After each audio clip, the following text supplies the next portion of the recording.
नमस्कार। सब राम भक्तों को राम राम। आज का दूसरा प्रसंग सीता और राम की जयमाला के बारे में। जब भगवान राम ने धनुष तोड़ दिया तो सीता जी जयमाला के लिए राम की तरफ चलती हैं और तुलसीदास जी कहते हैं, संग सखी सुंदर चतुर गावहि मंगल चार, गवनी बाल मराल गति सुषमांग अपार। जब भगवान राम ने जीवन काल रूपी धनुष, जिसमें कि कलयुग के सब दोष विद्यमान हैं, उनको तोड़ दिया और सीता जी क्षण में जीवन जीने लगी, और यहाँ मनुष्य का प्रतिनिधित्व करती हैं सीता जी, तो उनका रूप एक बालक जैसा हो गया।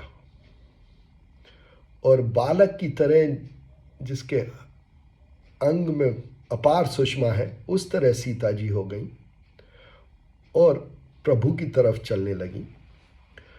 सखिन मध्य सोहति कैसे, छवि गन मध्य महाछवि जैसे।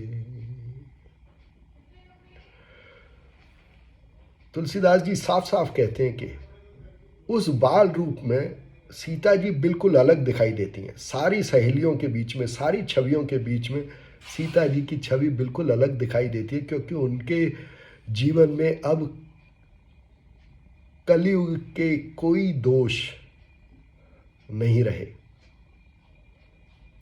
कर सरोज जयमाल सुहाई, विश्व विजय शोभा जेहि छाई। और इस जीवन काल रूपी धनुष, जिसमें कलयुग के दोष विद्यमान हैं, उसको तोड़ना ही तुलसीदास जी ने विश्व विजय माना, क्योंकि एक बार इसको तोड़ दिया तो जो विश्व में सबसे ज़्यादा अनुपम है, अपने हृदय में भगवान की प्राप्ति हुई। तन सकोचु मन परम उछाहु, गूढ़ प्रेम लख परए न काहू। और जब ये धनुष टूट जाता है तो जो मनुष्य का ईश्वर के प्रति प्रेम है, वो फिर किसी को दिखाई नहीं पड़ता है, पर मनुष्य के अंदर परम आनंद, परम उत्साह उमड़ पड़ता है। जाए समीप राम छवि देखी, रही जनु कुंवरे चित्र अवरेखी।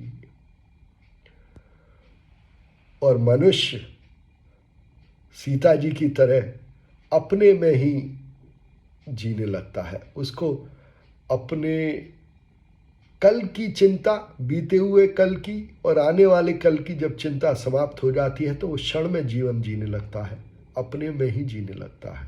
कोई आशंका, भय, चिंता, अभिमान, गर्व कुछ नहीं रह जाता।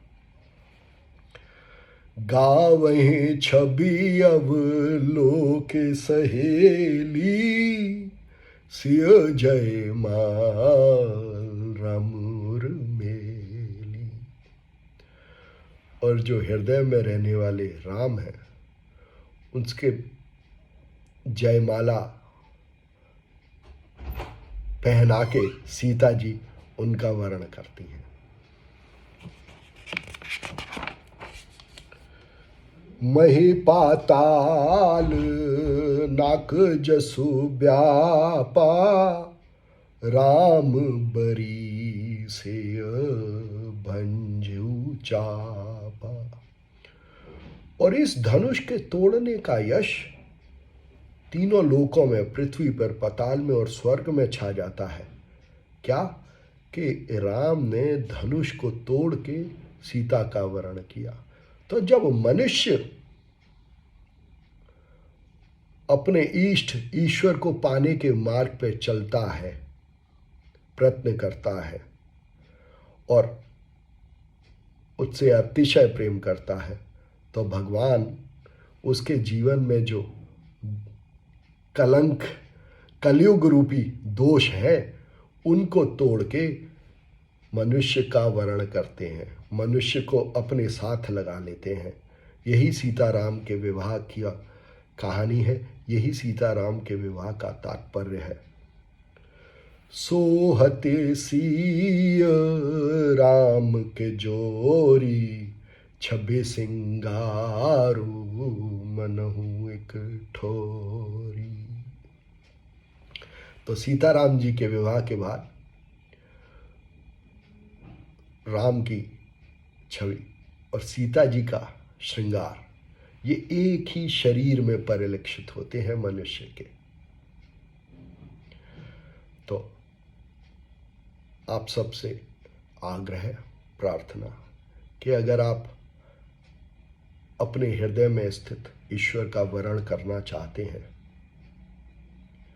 तो उसको जानने की कोशिश करें, उसको पहचानने की कोशिश करें, उससे प्रेम करें, उससे प्रार्थना करें कि वो आपका वरण करे, और तब ईश्वर आपके बुलाने पर जरूर आएंगे। कोशिश करें। धन्यवाद।